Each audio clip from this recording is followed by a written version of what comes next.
오늘 함께 나눌 말씀은 창세기 22장입니다.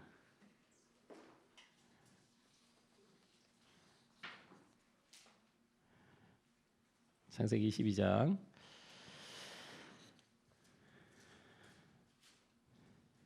18절입니다.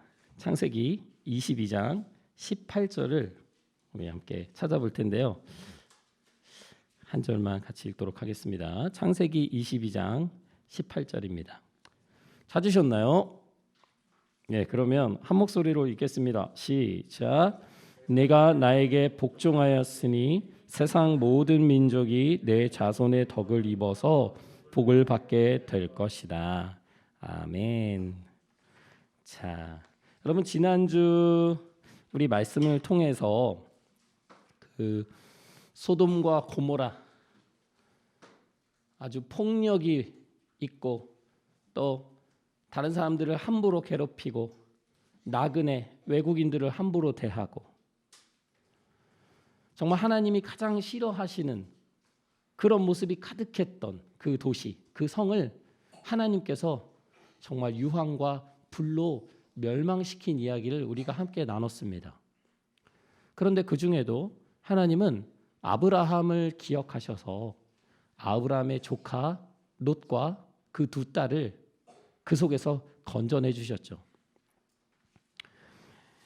여러분, 우리가 몇 주간 하나님께서 계속해서 반복되는 약속을 하시는 것에 대해서 배웠어요. 하나님이 주신다고 하고 아직 주지 않은 게 있는데 그게 뭐죠? 자손. 그렇죠. 지금 저희 예배만 지금 몇 주째 드렸는데요. 아직 안 태어났어. 계속. 언제 태어나는 거야 도대체? 오늘 태어납니다. 근데 오늘이 22장인데요. 저희가 지난주는 18, 19장 그러니까 20장, 21장 거기서 이미 태어났어요. 태어났는데 그 이야기는 우리가 이렇게 점프를 했어요. 뛰어넘습니다. 이삭이 태어났습니다. 이삭이 태어났는데요. 그 이삭의 형이 있죠. 먼저 태어난 형 누구죠? 엄마가 하갈의 아들 이스마엘. 그렇죠. 이스마엘 형이 한 열 몇 살 많거든요. 이삭보다. 그 이삭을 잘 보살펴줬을까? 우리 이제 동생을 잘 보살펴요, 안 보살펴요? 잘 보살피죠. 동생 잘 싸우지도 않고 너무 잘 보살피는 것 같아. 여기도 동생하고 안 싸우죠? 알았어. 너무 솔직해. 아이들이 솔직해서 물어보면 안 돼요. 이스마엘도요. 동생을 잘 보살피지 않습니다. 엄청 괴롭혔어요. 괴롭히니까요. 그 이삭의 엄마 사라가 이제 너무 화가 나가지고 막 얘기해서 쫓아냅니다.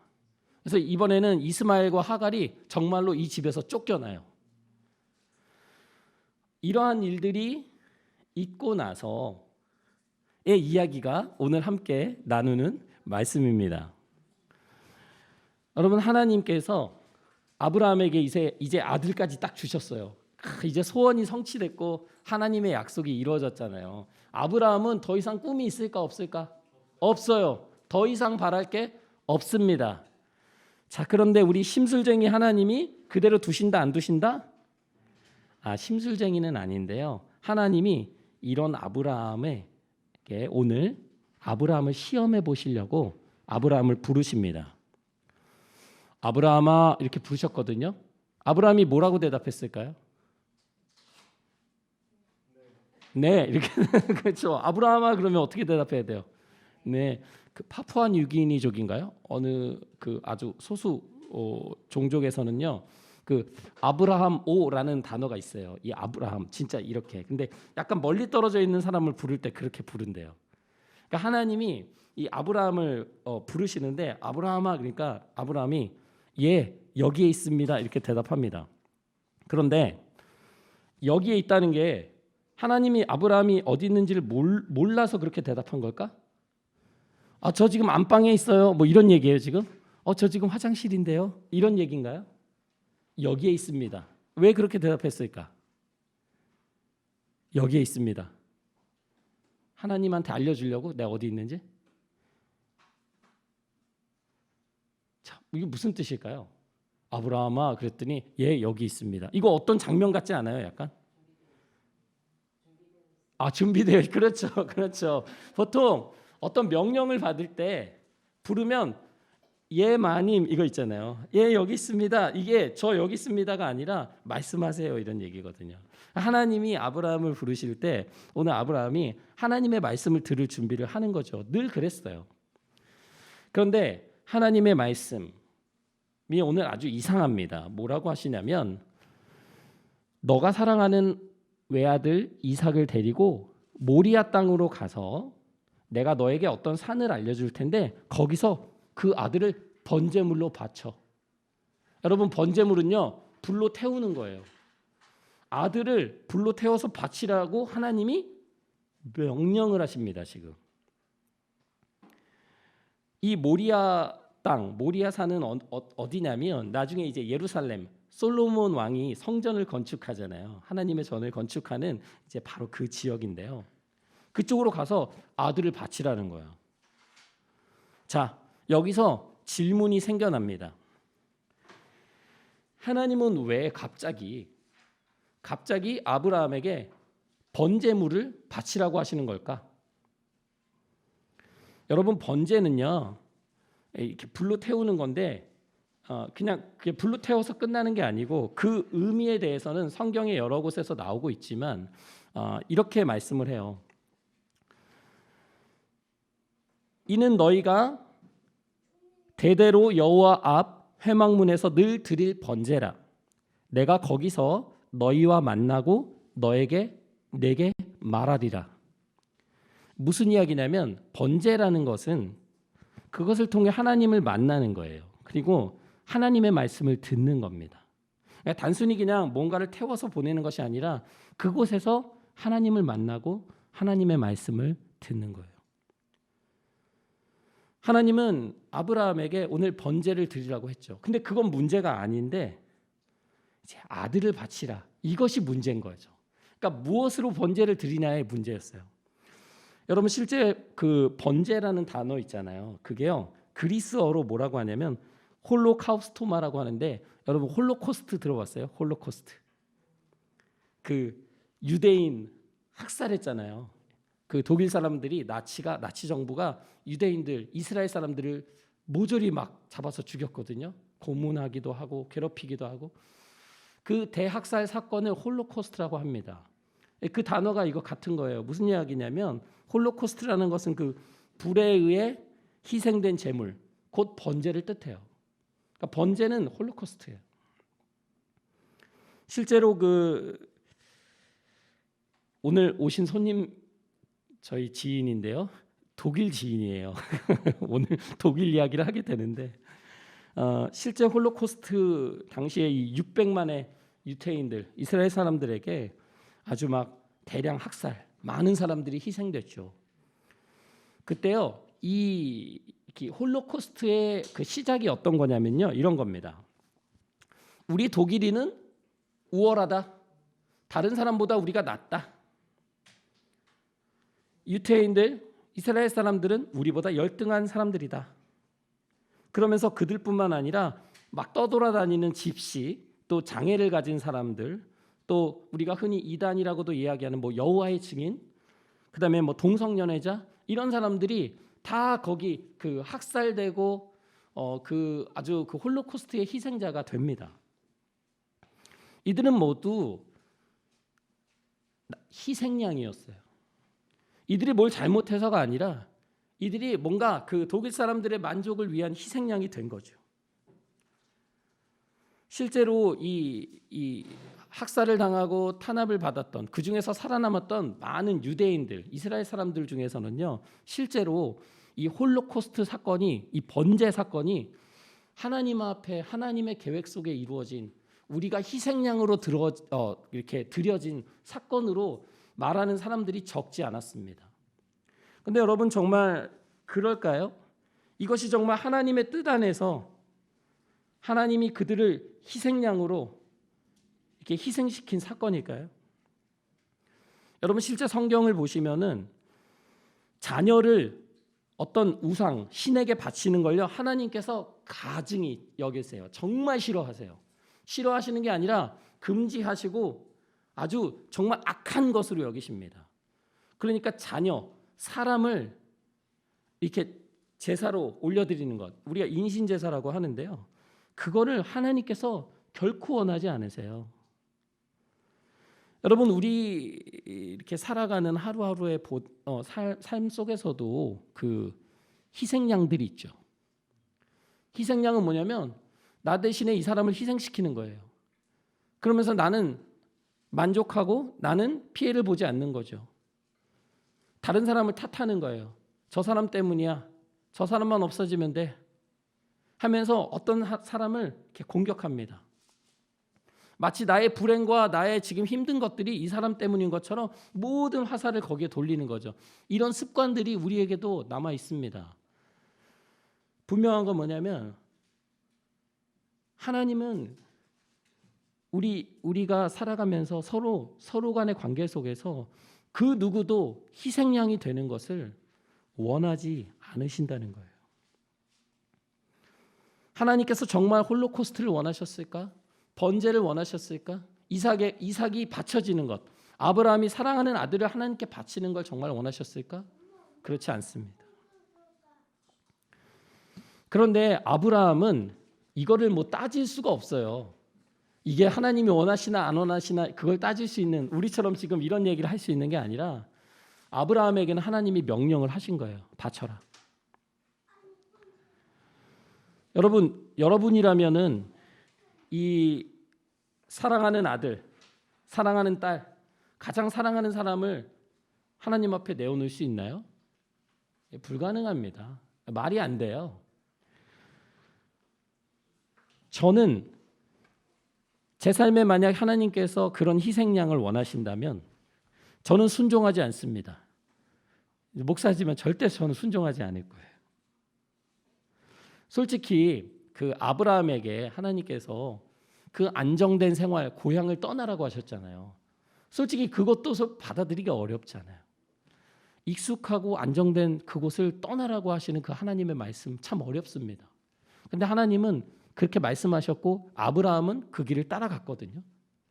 그건 뭐냐면 아브라함이 자기 삶의 중심을 자기가 생각하는 안정된 생활, 자기가 의지하는 가족들, 친구들, 고향, 재산에 두지 않고 하나님의 말씀에 두겠다는 믿음의 고백이었어요.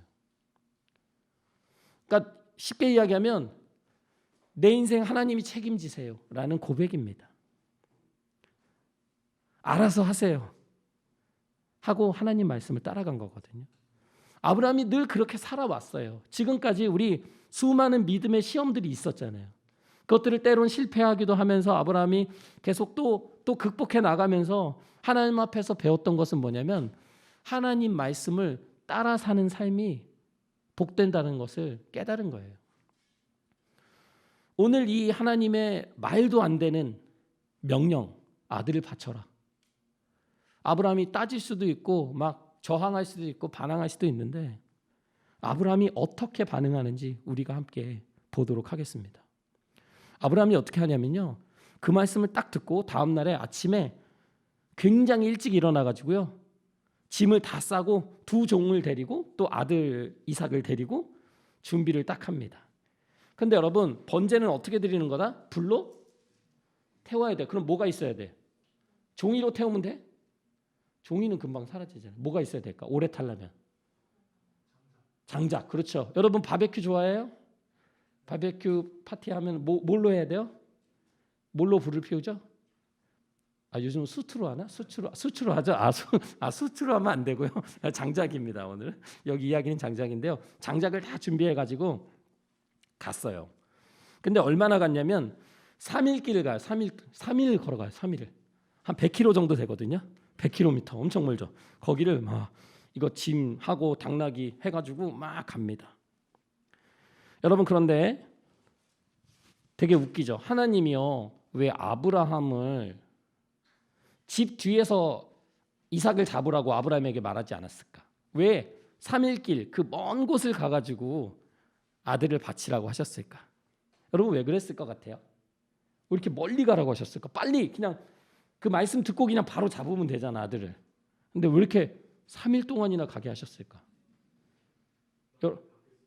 마음이 바뀔 수도 있으니까, 그러니까 좀 어려운 시험을 냈다는 거죠. 당장 하면 너무 쉬우니까 정말 그 중에 마음이 바뀔 수도 있다. 여러분 그렇게 생각하세요? 여러분이라면 어떻게 할 것 같아요? 가다가 마음이 바뀐다, 안 바뀐다? 바뀐다. 바뀌면 어떻게 한다? 가다가 돌아오거나 아니면 다른 곳으로 도망칠 것 같아요. 맞아요. 중간에 얼마든지 마음이 바뀔 수 있죠. 오늘 아브라함이 가다가요, 이제 거의 가까이 왔어. 가까이 와가지고 뭐라고 하냐면 종들한테 여기 남아 있으라고 해요. 그리고 나는 내 아들과만 올라가서 예배를 드리고 같이 돌아올게라고 얘기합니다. 여러분, 아브라함이 지금 예배를 드리고 온다고 해요. 우리 지금 뭐 드리고 있죠? 예배를 드리고 있잖아요. 근데 아브라함이 아들을 번제로 바치러 가면서 예배 드리고 올게라고 얘기합니다. 아브라함이 말하는 예배, 번제는 무엇일까? 그는 어떻게 함께 돌아온다고 얘기할 수 있었을까? 가면서요, 아들이 너무 이상한 거야. 보통 번제를 드리려면 양이 있어야 되거든요. 양을 이렇게 태우잖아요. 근데 양이 없어. 여러분 바베큐 먹으려면 뭐가 제일 중요해? 고기가 중요해. 수치랑 막 이거 그릴기랑 다 있는데 고기가 없네? 그럼 거기서 뭐야? 식빵 구워 먹을 거야? 안 되잖아. 고기가, 맛있는 고기가 있어야 돼. 근데 오늘 양이 없네? 그러니까 아들이 이상한 거야. 아빠, 양 어디 있어요? 양 뭐 누가 가지고 와요? 막 이렇게 물어봐요. 그러니까 아브라함이 아들한테 뭐라고 이야기하냐면, 얘야, 번제로 바칠 어린 양은 하나님이 준비해 주실 거야. 그렇게 이야기하고 두 사람이 길을 걸어갑니다.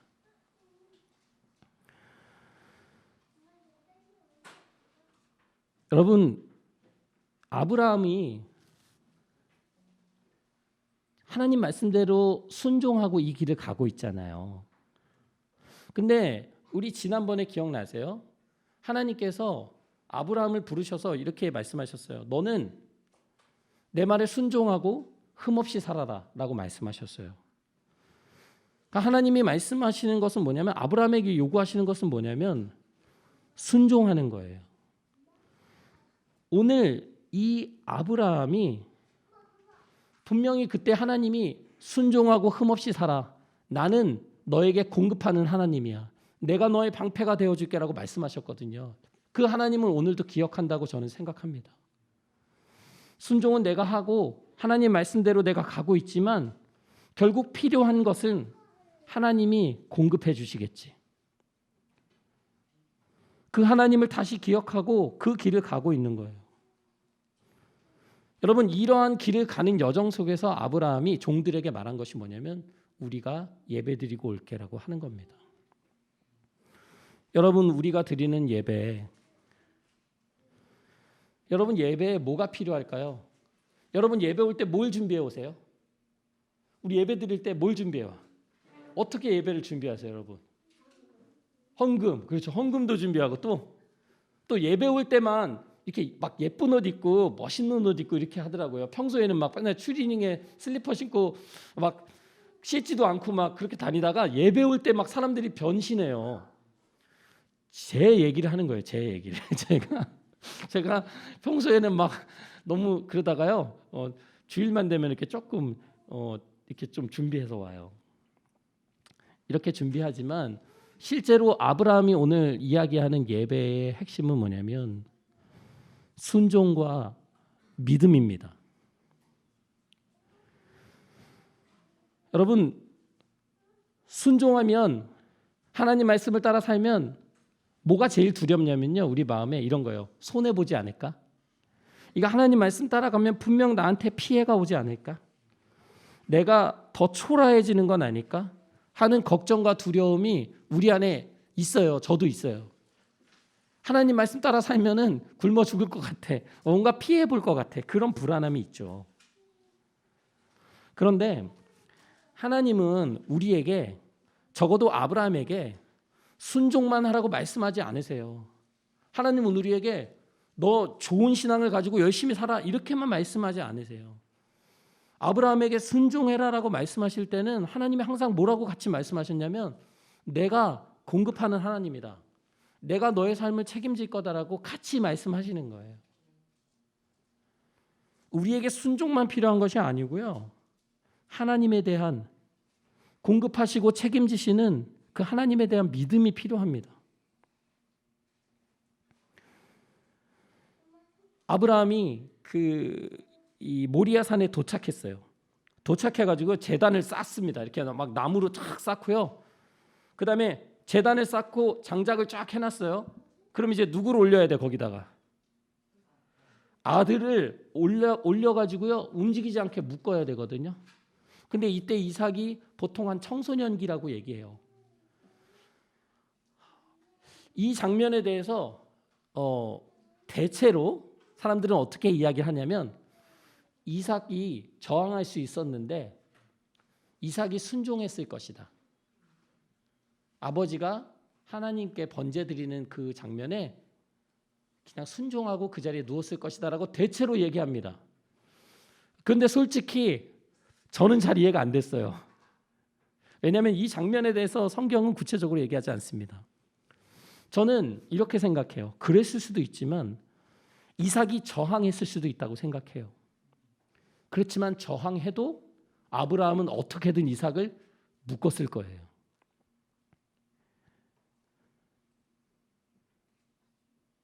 10절에 보시면 이렇게 나와요. 아브라함이 손에 칼을 들고 아들을 잡으려고 했다.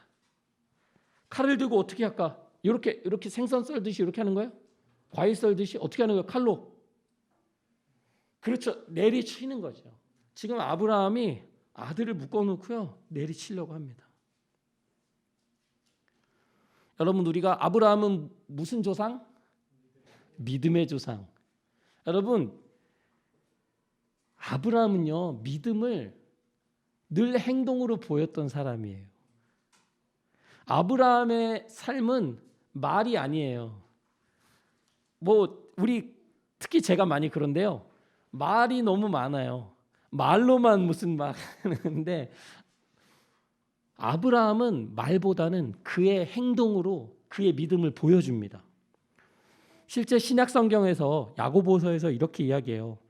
우리 조상 아브라함이 그 아들 이삭을 제단에 드릴 때에 행함으로 의롭다 하심을 받은 게 아니냐. 우리가 믿음이 있다, 믿음이 좋다 막 이렇게 얘기하고 다니지만 믿음은 그렇게 말로 하는 것이 아니라 아브라함이 실제로 하나님 앞에 순종하는 그 행동을 보였던 것, 그것이 믿음이라는 거예요. 믿음은 나타나는 거예요. 여러분 믿음으로 의롭게 된다. 우리 오늘 독일 얘기를 많이 하는데요. 이제 종교개혁을 일으킨 루터의 주장입니다. 그리고 실제로 로마서 신약 성경의 많은 부분들에서 나타나는 믿음으로 우리가 의롭게 된다라는 말씀이 나오죠. 그런데요, 그 믿음은 분명히 우리가 마음속으로 그냥 머릿속으로 생각하고 느끼고 인정하고 하는 것만 의미하는 게 아니에요. 이 믿음은 실제예요. 믿음은 그 실제가 우리의 생활을 통해서 나타나는 것이어야 합니다. 오늘 아브라함이 진짜 칼을 들고 흉내만 낸 게 아니라 정말 이삭을 잡으려고 했어요. 이때 천사의 소리가 급하게 들려옵니다. 아브라함아, 아브라함아. 이렇게 아브라함을 이렇게 안 했을 것 같아. 어떻게 더 좀 박진감 넘치게 해야 되는데 어떻게 할까요? 아브라함 어떻게 불렀을까? 아브라함아 이렇게 했을까? 이렇게 하면 아브라함 죽었어요. 이 칼 내려오고 있는데 어떻게 할까? 빨리 해줘. 빨리 큰 목소리로 아브라함 이렇게 하면서 아브라함아 2번이나 불러요. 근데 이 와중에 칼을 들고 있는 와중에 아브라함 또 어떻게 이야기하냐면 똑같아요. 오늘 말씀 시작할 때처럼 어떻게 이야기한다? 예, 여기 있습니다. 아브라함이요. 우리가 믿음의 조상이라고 하지만 그게 무슨 말로 하는 믿음이 아니고요. 하나님이 말씀하시면 기본적으로 여기 있습니다. 하나님 말씀하세요. 그게 무슨 말씀이든지 상관없습니다. 아브라함이 준비가 되어 있는 거예요. 천사의 음성이 들립니다. 너 아들에게 손대지 마라. 아무것도 하지 마. 네가 너의 그 소중한 아들까지도 아끼지 않는 걸 내가 보니 정말 네가 하나님을 두려워한다는 것을 이제 알았다. 너는 이 시험에, 믿음의 시험에 합격했어 라고 얘기합니다. 여러분, 하나님을 두려워한다는 것은 우리가 무서워한다는 걸 뜻하는 게 아니고요. 하나님을 온전히 믿고 하나님 말씀을 따라간다는 얘기예요. 여러분, 오늘 이 아들을 잡는데 천사가 막았잖아요. 근데 딱 막았는데 이때 갑자기 아브라함이 옆에를 딱 살펴보니까 옆에 뭐가 있다? 숲을 사이에 뭐가 있다? 양이 거기서 이렇게 걸려 있는 거예요. 그래서 그 순양을 잡아다가 하나님 앞에 번제를 드립니다. 그래서요, 아브라함이 하나님의 이름을 불러드리거든요. 순양을 하나님이 준비시켜 주셨다고 해가지고 따라해 볼까? 여호와 이레. 이것은 무슨 뜻이냐면 주님의 산에서 준비될 것이다. 뭐라고요? 주님의 산에서 준비될 것이다. 내가 준비한다는 게 아니고요. 하나님 앞에 드리는 그 예배조차, 그 번제물조차 하나님이 준비시켜 주신다는 얘기예요. 실제 여호와 이레의 뜻은 두 가지입니다. 주님의 산에서 보여질 것이다. 공급될 것이다. 또 이렇게도 해석해요. 주님의 산에서 하나님이 나타날 것이다. 뭐 이렇게도 봅니다. 결국 우리가 순종하는 삶에서 하나님이 나타나시고 하나님이 공급해 주신다는 말씀입니다. 그러면서 천사가 다시 한번 아브라함에게 이야기하는데요. 뭐라고 이야기하냐면 너의 외아들까지 아끼지 않았으니 내가 반드시 너에게 큰 복을 주고 너의 자손이 별처럼 모래처럼 많아지게 할 거야. 그리고 너의 자손은 원수의 성을 차지할 거야. 여러분, 많은 사람들이 이 아브라함의 이 이삭을 바친 사건들을 보면서 이렇게 이야기를 해요. 가장 소중한 것을 드린 아브라함. 이렇게 저도 어릴 때부터 많이 배워왔거든요. 그런데요, 오늘 제가 방금 나눈 말씀 16절에 네가 이렇게 외아들까지 아끼지 않았으니 너에게 복을 준다. 그 말씀만 보면 그렇게 느껴질 수 있겠지만 18절을 보시면 이렇게 나옵니다. 네가 나에게 복종하였으니 세상 모든 민족이 네 자손의 덕을 입어서 복을 받게 될 것이다. 여러분, 오늘 아브라함이 이삭을 바친 이야기는요, 단순히 자신이 소중히 여기는 그것을 하나님 앞에 바친 이야기로 끝나서는 안 됩니다. 하나님 분명히 말씀하세요. 네가 나에게 순종하였구나.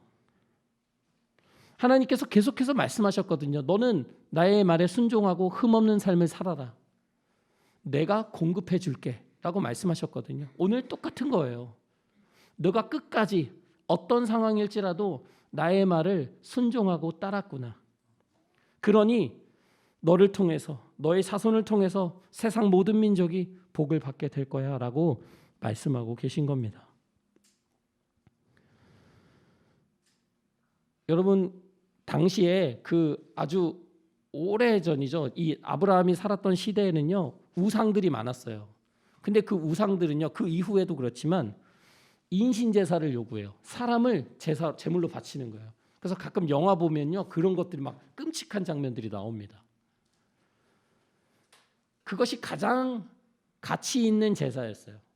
우상들은. 그래서 그것도 그냥 사람이 아니고 보통 아들들, 자녀들을 바치는 거예요. 그런데 하나님은 반대입니다. 하나님은 인신제사, 희생양, 금지하시는 하나님이에요. 하나님은 사람을 제사로 받으시는 분이 아니에요. 오히려 그것을 막으시는 분이죠. 우리가 스스로를 아브라함이라고 생각해가지고 막 나에게 뭐 귀한 거, 소중한 거를 뭐 하나님 앞에 그냥 다 막 바쳐야지라고 생각하면 오늘 말씀을 잘못 이해하시는 거예요. 오늘의 말씀은 그게 아니에요. 내가 소중히 여기는 거 하나님이 야, 다 가져와. 나한테 다 가져와. 이런 말씀이 아니라 내가 무슨 말을 하든 간에 너는 끝까지 너의 상황이 어려울지라도 나의 말에 순종하고 살아갈 수 있느냐라고 하나님이 우리에게 물어보시는 겁니다. 하나님은 우리 삶에 희생양을 원하시는 것이 아니에요. 아까도 말씀드렸듯이 우리 주변에 있는 누군가를 희생양으로 삼는 것, 그것은 이 세상이 우상들이 좋아하는 것입니다. 누군가를 소외시키고 그에게 모든 화살을 던지고 잘못을 그에게 묻는 것, 이런 것들은 하나님이 원하시는 모습이 아니에요. 하나님은 우리의 번제물 예비해 주시는 분입니다. 하나님의 뜻을 순종하며 살아가는 우리의 이 삶의 계단들, 단계들을 통해서 하나님은 예배를 받으시는 거예요. 우리가 하나님 앞에 예배 드린다는 것, 주일날 한번 모여서 이렇게 예배 드리는 것도 예배지만 우리 삶 속에 순종과 믿음을 가지고 살아가는 것, 그것이 오늘 아브라함을 통해 하나님께서 우리에게 가르쳐 주시는 예배의 모습입니다. 여러분, 우리가 하나님을 순종하고 또 하나님 공급하시는 하나님을 믿고 따라간다는 것, 그것의 결과는 무엇이냐면 오늘 아브라함에게 말씀하신 것처럼 세상 모든 민족이 너와 너의 자손을 통해서 복을 받을 것이다 라는 약속입니다.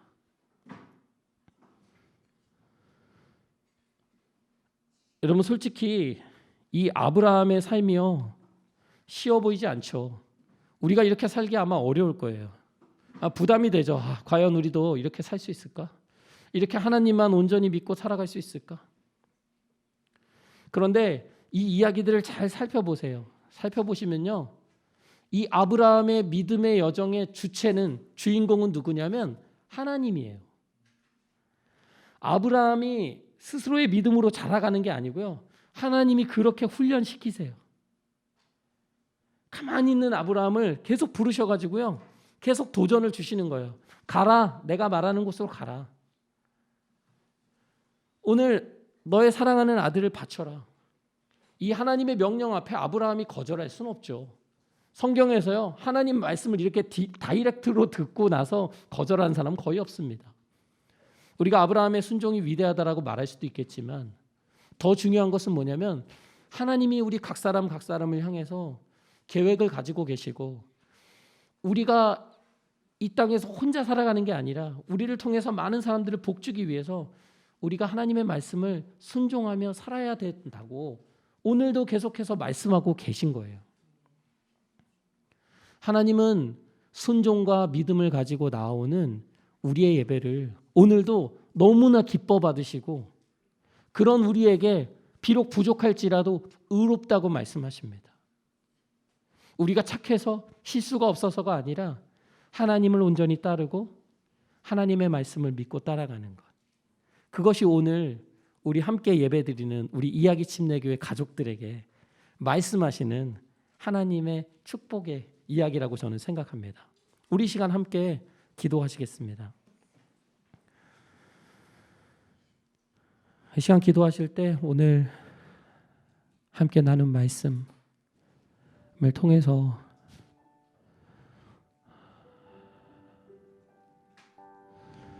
하나님이 우리에게 원하시는 것이 우리가 소중히 여기는 것, 우리가 중요하다고 생각하는 것을 빼앗는 것이 아니라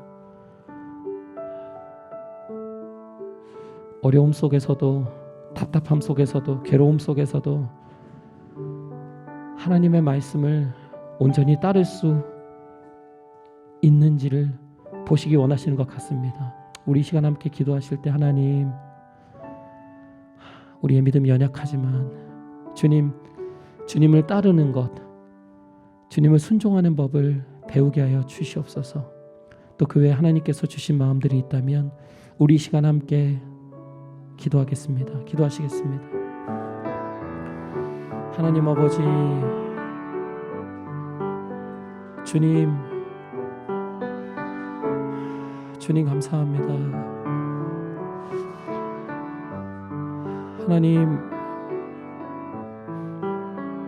하나님 우리를 믿음의 길 위에 우리를 두시니 감사합니다. 하나님, 계속해서 우리가 더 주님을 신뢰하고 주님을 순종하는 삶을 살기를 원하신다고 믿습니다. 하나님, 오늘 아브라함의 이야기를 통해서 하나님 다시 한번 저희를 위로하여 주시니 감사합니다. 하나님, 우리의 믿음이 자라나기를 원합니다. 주님을 더욱 알기를 원합니다. 주님을 더욱 경험하기를 원합니다. 공급하시는 하나님, 준비하시는 하나님, 우리의 예배를 받아주시는 하나님, 그 예배 자리로 우리를 불러주신 하나님 경험하기를 원합니다. 하나님, 한 주 살아가면서 답답하고 고민되고 어디로 가야 할지 몰라서 방황하는 우리의 마음들 주님 붙잡아 주시옵소서. 하나님 우리 귀한 지체들 말 못할 고민 가운데 있을 때마다 주님 어디로 가야 할지, 어떻게 주님을 따라야 할지 하나님 그 길을 조금씩 보여주시옵소서. 성령 하나님, 우리 연약한 마음들을 도와주셔서 하나님 온전히 따를 수 있도록 하나님 인도하여 주시옵소서. 어린아이부터 우리 모든 우리 귀한 가족들 믿음의 여정에서 벗어나지 않길 원합니다.